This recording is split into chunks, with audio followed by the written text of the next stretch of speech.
see how that adds to it. But for now, I do create a really simple vanilla cake recipe here. So, what I'm grabbing out first is the room temperature softened butter.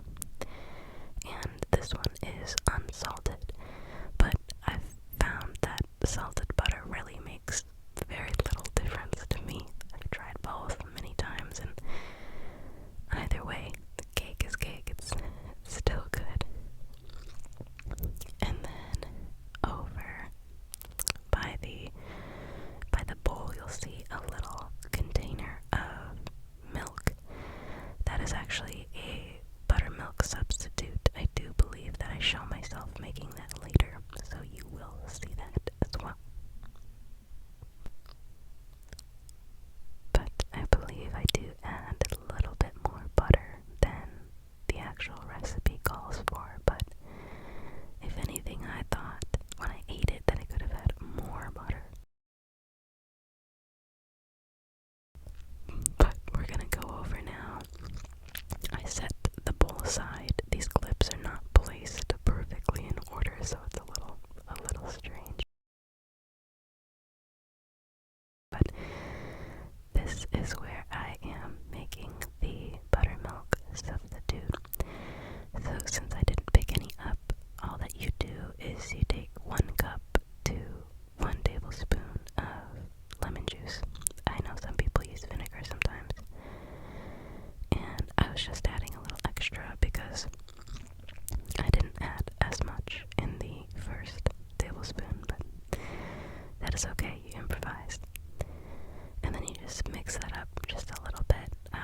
Some people do let it sit for a day or so, I believe, but I didn't have the time, so I just made it work.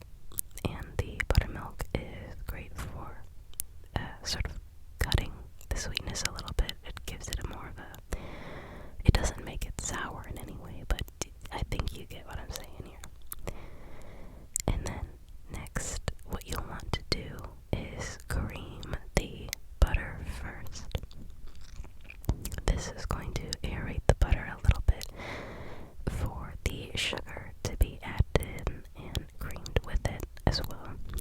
If you do not cream the butter and sugar together, that is going to result in a much more dense and gummy cake. For me, baking has been a huge trial and error process. So I have made more than enough cakes that are probably not edible, but it is fun to try nonetheless. And you want to make sure you are always scraping the bowl down. You're going to see me do that literally 100 times in every single step of the recipe, because you want to ensure that everything is properly incorporated. And don't worry, my hands are clean. I am not dirty, you guys. Come on, please. Think a little more highly of me.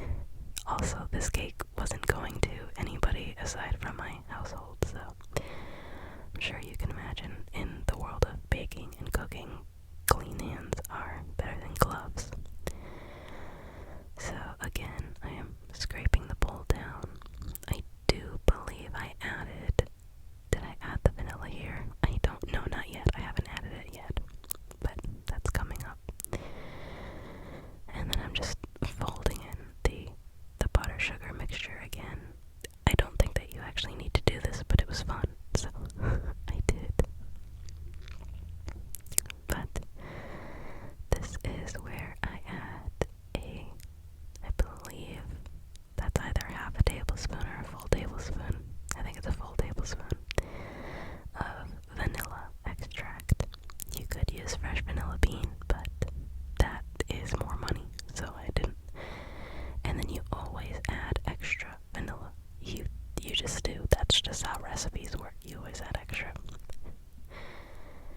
advice to only do one egg at a time. That last second I added 2 of them just because I got impatient, clearly.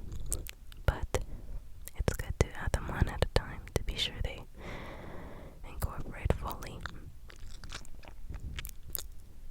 And then one thing that I believe I'd like to get better at doing is ensuring, I just mixed it with the stand mixer, or the hand mixer, when I brought it back. One thing that I would like to get better at doing when creating cakes is ensuring I am not over mixing the batter. That is what can create issues, because I believe it's I don't know what the word is, but you're overactivating the gluten in the cake, and then that is going to again result in a more gummy, dense cake. Now, technically, I imagine you could see the fail as a pound cake, but it really isn't as great, so I don't recommend overmixing the batter. Here I am just adding the flour, and you're going to see very soon that I regret using this bowl. It's a really cute bowl. It's a very cottagecore, nice wooden bowl, except the edges are very, I don't know, fanned out. It's a little bit flat, and so it does not keep all of the powder mixture in there very easily. And this is where I am also adding the salt, and then soon enough I will also add the baking powder. Not to be confused with baking soda. Be mindful that this is what's gonna rise, make the cake rise there. So I don't know why I had such a difficult. Okay, this is embarrassing. I don't know why I didn't cut that out. Clearly I was having a time trying to get the baking soda out. Or baking powder. You see what I'm doing here? Oh my gosh. Whatever. But soon enough you're going to see that I have a little bit of a spill with this, because when you incorporate the dry ingredients, generally in any recipe, into your wet ingredients, it's wise to sift out the powders just in case there are any large clumps. But in my case, I should have used a different vessel to do so, because as soon as I try to pour it, it all comes out in a very large section, and it dumps onto the damn towel behind the bowl. And so I was like, screw it, I'm just gonna try and scoop it out. But even then, that didn't work as well. See, there's already freaking powder behind the damn bowl. I was so mad. Like, I genuinely, it really wasn't that serious, but I think I got really mad when that happened. See, I'm looking at it right now. Yeah, so I had to fix that up. Oh, it's not that serious. It's really not that serious. Anyways. And then I'm like, screw it. So I just put in the rest of the flour, because I was like, whatever. It's normal to have. It's not like this flour is like hard and it's like clumped together. It's fine. I was like, whatever. And then you're supposed to add the buttermilk in slowly. By the way, if you see little like clumps, that's fine. Like the way that the lemon reacts with the milk, the small little tiny particles at the top, that's fine. You don't want it to be chunky. You don't want that. But the little clumps at the top, it's fine. It's normal. It looks unappealing, but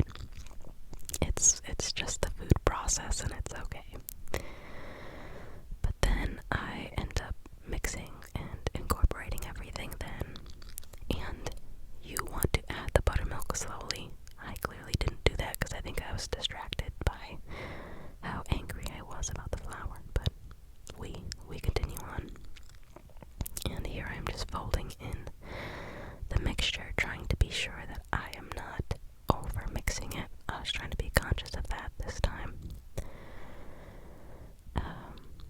So it's good to just fold it in. You can leave some clumps in there. That's fine. Like that's not gonna ruin your cake. Over mixing it will ruin it more than leaving some surface.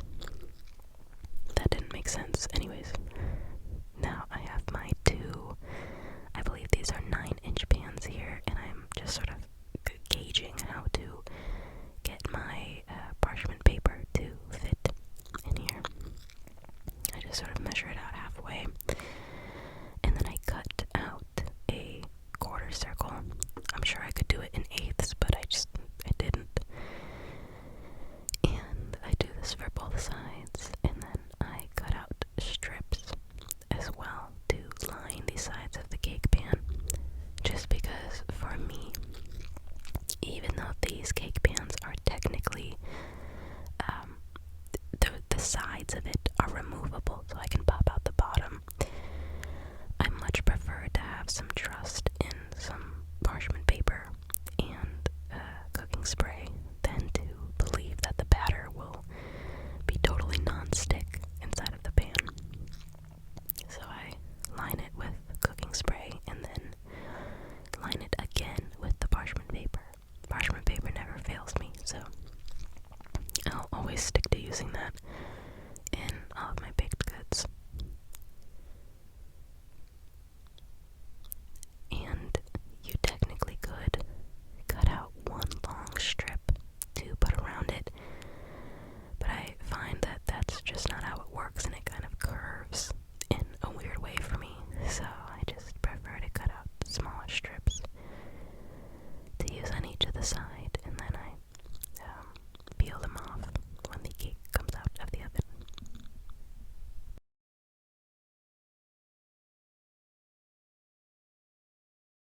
And so at this point, the pans are ready to go.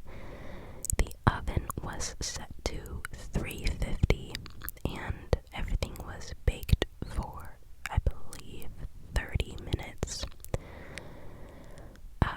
Or it was supposed to be 30 minutes, but I made the mistake of leaving it in for an extra 3 minutes, just because it looked like the tops were so light. But I believe with this recipe, the batter really just is so light that it's naturally gonna look like that, and it doesn't have a super intense, golden caramelization or crisp on top. And so for the next time, I'm going to keep it to the original 30 minutes instead of the 33 that I had. And I just smooth it all out there, make sure it's evenly distributed in here, and I pop them in the oven for that time. And I set them directly next to each other. If I end up setting one on the top rack and one on the bottom rack, it's very likely that they'll cook differently, so don't do that. And then here, this is where I'm doing one of the special little touches that I was very excited to do. In the back you can see the blinds blowing pretty intensely in the wind.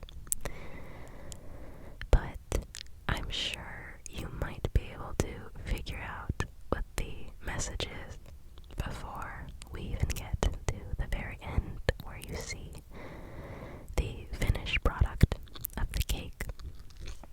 But I tried my best to make a couple extra letters, as in each letter has two of itself. So I try to do two of each of them, really, and I'm really going to town, slamming it down, but it's because the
surface as I work. So I wipe down things as I go.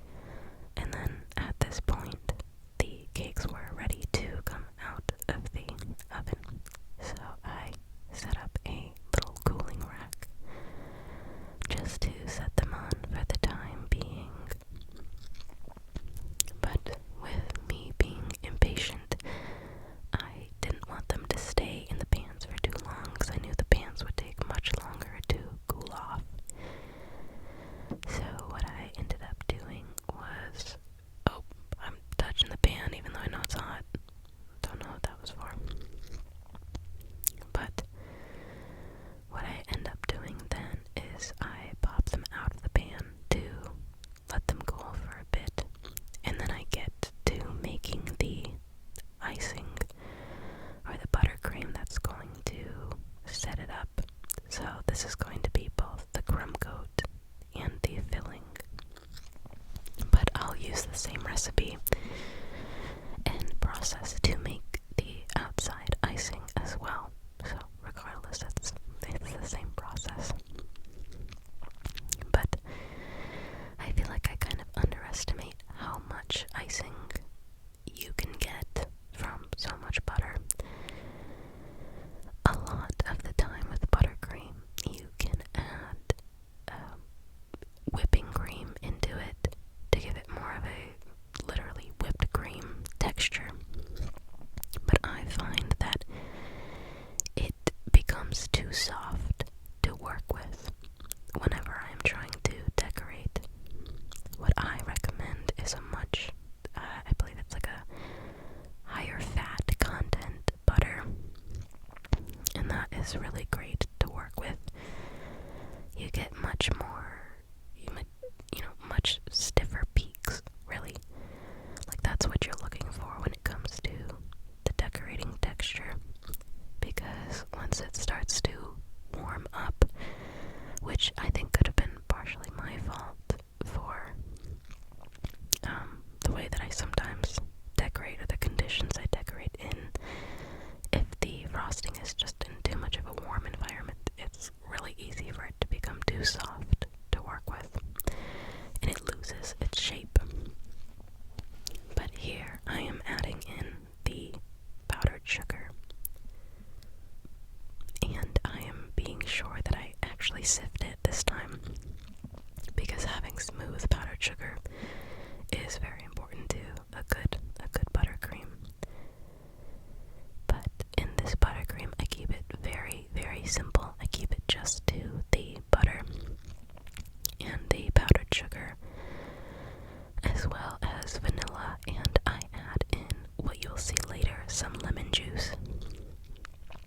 And what you're seeing now is exactly why I say you have to sift it, because there's just two huge little chunks of the powdered sugar, which of course would have been mixed in anyways, but it's good to make it work.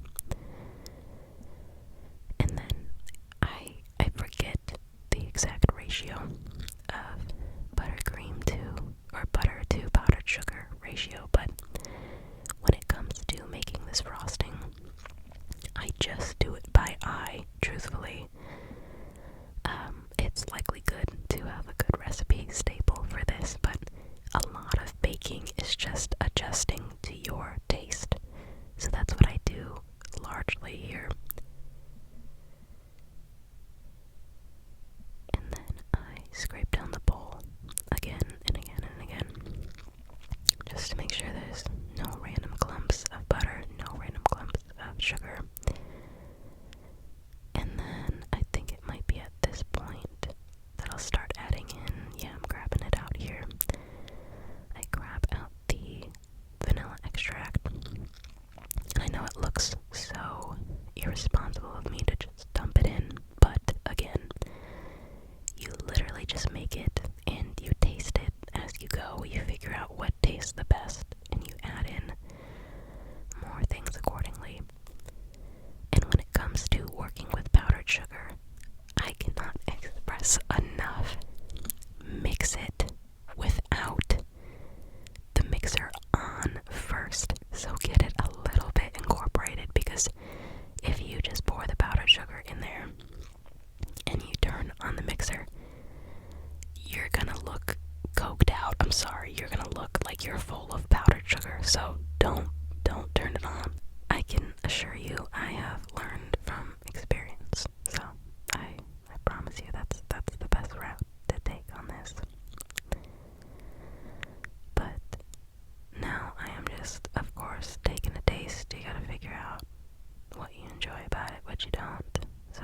okay, let's add some more vanilla.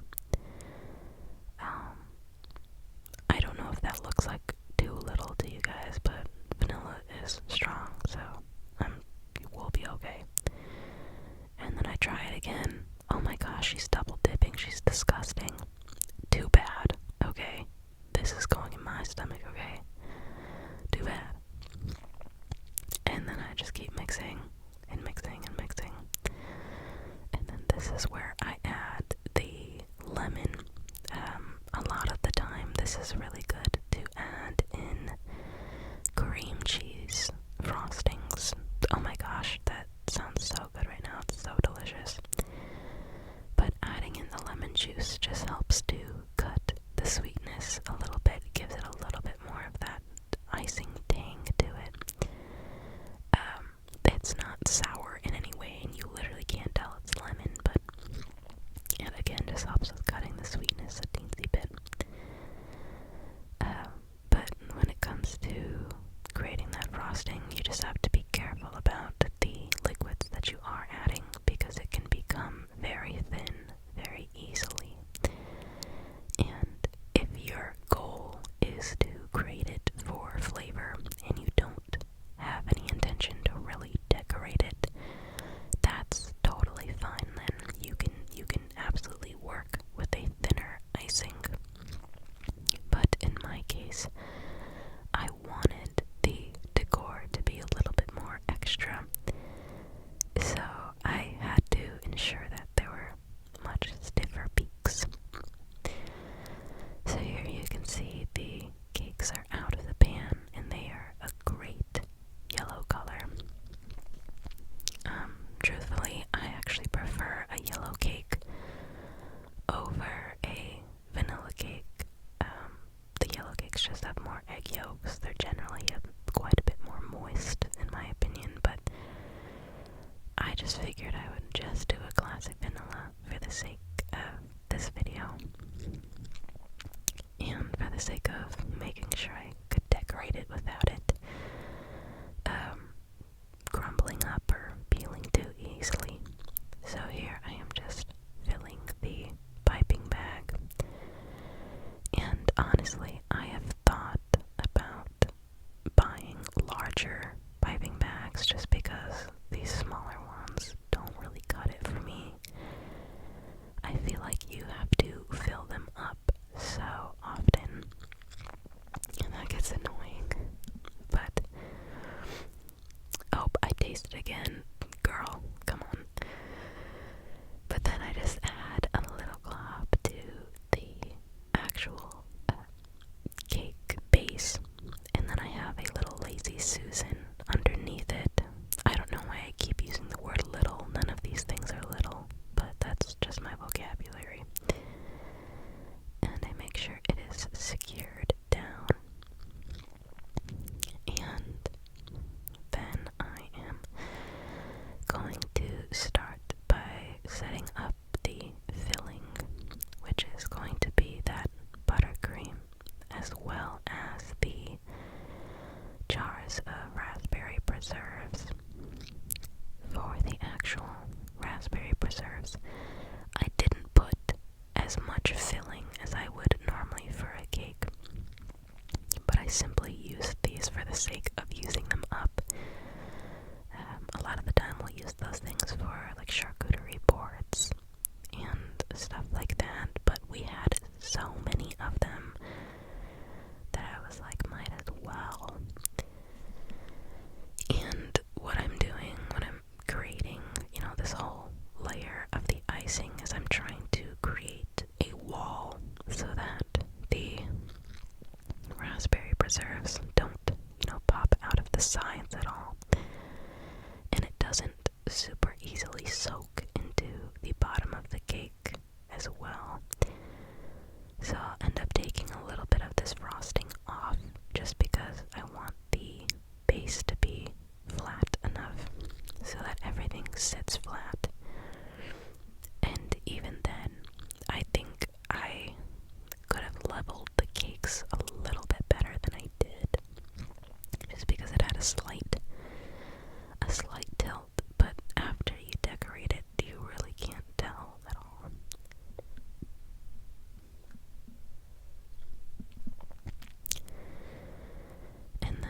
this is where I start adding in those little raspberry preserve jars.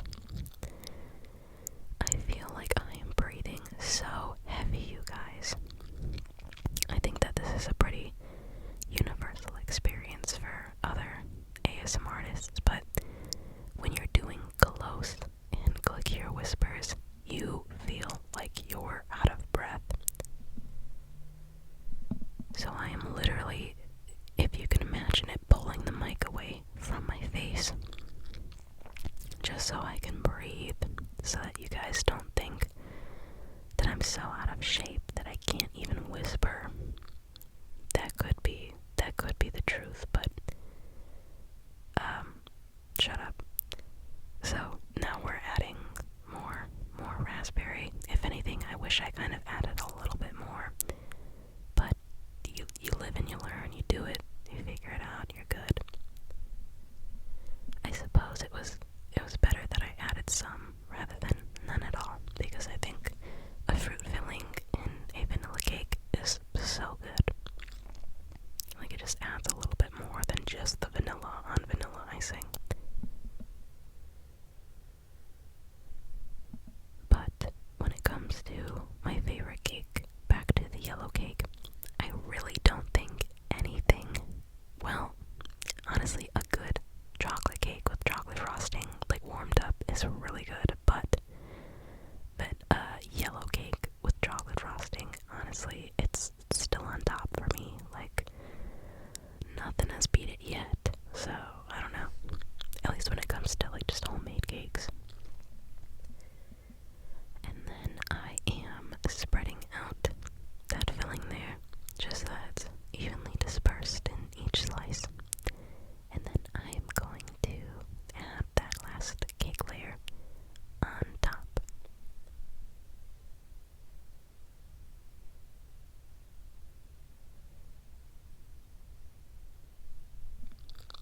And I am just making sure everything is sitting evenly. And this is where the crumb coat is going to come into play. So it's important that if you're decorating a cake and you know that the cake may crumble or peel apart easily, having a crumb coat just ensures that whatever decorating you do afterwards will be the solid color, and it won't be, lumpy or bumpy at all, and you won't, or at least you shouldn't see a lot of the cake color through the icing. Not that there's really much of an issue with that, especially if it's a homemade cake. Like, that's to be expected. You know what's inside. So seeing a little bit of yellow cake peek through isn't much of an issue. But if you want that really clean look, doing a crumb coat is really beneficial. Now, it does take a little extra time though, however, so if you want to get it done right away, sometimes you kind of just have to sacrifice a little bit, or you just have to be good at doing what you do. Also, I made sure to let the cakes cool before I actually started frosting them, so that's just another thing. And when you get into the crumb coating process as well as the decorating process, it's not gonna look pretty, at least not at first. Like, for me, my cakes had a slight curve, so I didn't actually take the time to like level them. And so at the bottom, of course, the icing doesn't connect to the bottom, there's a slight lip, and so I fill that in with the rest of the icing. And there's a whole bunch of icing on the top that I have to end up scraping off as well. But as long as you've got that first layer on there, you are set, because if you set that on and you set it in the freezer for a little bit, you have a much better foundation to actually start decorating your cake afterwards. I know for me, And so as soon as I took it out of the freezer, it had already begun warming up again. So honestly, I definitely recommend doing this in a temperature controlled environment and not when it's like that awkward transition into summer where you don't quite have a cold place to do it. But I just went in and cleaned up the edges and made sure everything was completely flat. I think I was getting a little bit too extra with it, like I was being too much a perfectionist, but it's a crumb coat. You're not gonna see this later, so it really is fine if it doesn't look great, just as long as you've got those edges filled in. And then I just go in with a paper towel to clean up the edges of the cake board from all of the extra frosting from when I was putting everything on, smoothing everything out. And then that is the finished crumb coat, and it is now ready to go into the freezer. I would say maybe leave this in the freezer for at least 30 minutes to an hour, just to at least get it chilled, to set the icing a little bit, and then you are good to go to start decorating. So at this point, I had already made some more buttercream in between actually baking the cake and getting it into the freezer. I would say I left it in the freezer for about like 3 to 4 hours because I went out to eat with my friends. But it's really not an issue. You can freeze cake for quite some time, especially just cake layers if you'd like to get some use out of them later. But this is just the very messy process of getting that full coating going of the buttercream icing onto the cake, which will soon enough be smoothed over. And what I really enjoy about decorating in the way that I will is that by creating the borders on the cake, you are easily able to cover up what looks like mistakes on the cake. So a lot of the issues will come from the edges. Like sometimes it'll bubble up super easy, or it just won't look as smooth. And so by putting that decorative touch onto it, you can basically mask it quite well. The only thing is, I will say for my icing this time, I don't know what it was exactly that made it bubble. So, not necessarily bubble if you know what I'm saying, but it wasn't as smooth as it maybe could have been. But I'm sure that could have been due to the thickness of it. And then I go around to grab the sort of lipped frosting from the edges so that everything is again smooth. And then here I am just sort of deciding what piping tip I'm going to use first. So this is a star tip. I forget, it's some sort of star tip, but I forget what it's called exactly. And then that's the smaller version of the same star tip. And then I use, I don't remember the name of that smaller white one, but it's used to create things like ribbon patterns, essentially, so that's what I'll be using that for. And then I always wrap I think I'm debating here which one I'm gonna use first. I'm not even gonna use that one first, so clearly I'm just being indecisive. Yep, pick up the other one, Haley. Yep, there you go.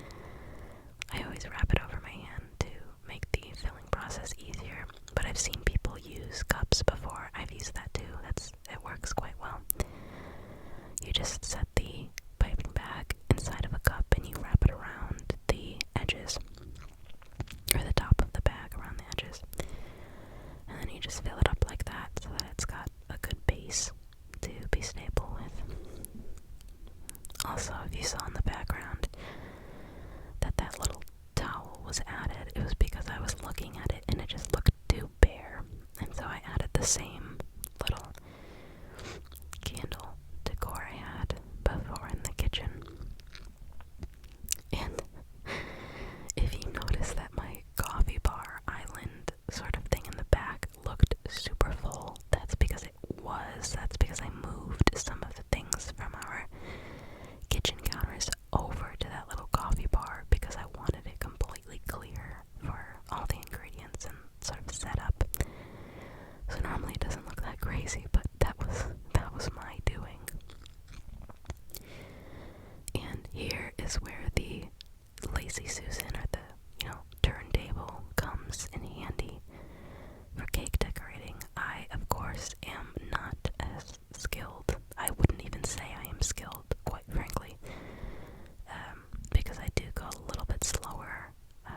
But I primarily do this because I worry a little bit about air bubbles, and I just don't want to redo it.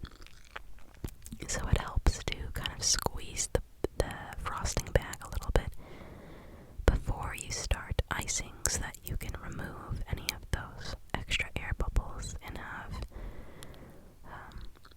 tight pieces of frosting all together, so everything looks neat and tidy. And then here I am just filling up the bag that I'll be using to create the ribbons. And I unfortunately cut out quite a bit of the ribbon footage just because I was so focused that I had complete unawareness of the camera. And so I just looked so focused, I looked so angry that I was like, damn, I'm embarrassed to put this on YouTube, so you only see a very small amount of me actually getting down to create the ribbons, but I think it's okay. And working with this sort of piping tip is very, very trial and error. So there's a lot of times you're going to end up messing up with something like that, but you just keep trying it again, and it does work out eventually. As you can see, I look very focused and angry, but it worked out. It was fine. It's good to trace out where you want the ribbons to start and stop. Otherwise, you're easily going to create them with different lengths and sizes, and that can tend to be frustrating for you because then you kind of want to redo it. But you don't want to redo everything, but you're already too far in, so it's a learn through the process type of thing. And then I clean up the board one more time just to prepare for the bottom border. I think I would have added more, like a second set of ribbons and then a second inner section of the frosting sort of border on the top of the inside top. I don't know. But at this point it was so warm because we had all the windows open and it was a hot day. I knew that had I touched that top border and even the bottom border, it would have easily melded into a shape that just didn't look good, so it would have ended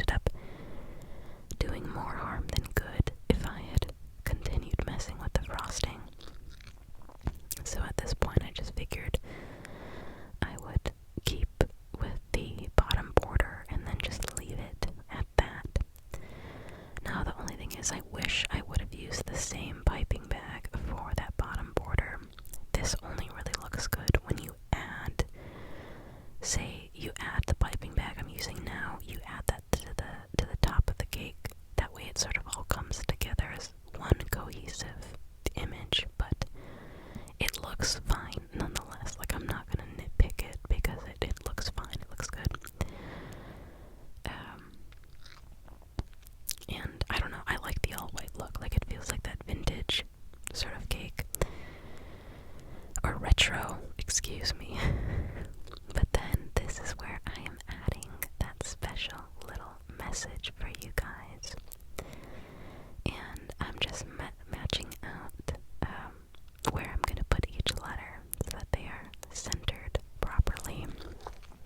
Even with my efforts, I'm sure they're still a teensy bit crooked, but that's totally okay. This wasn't going to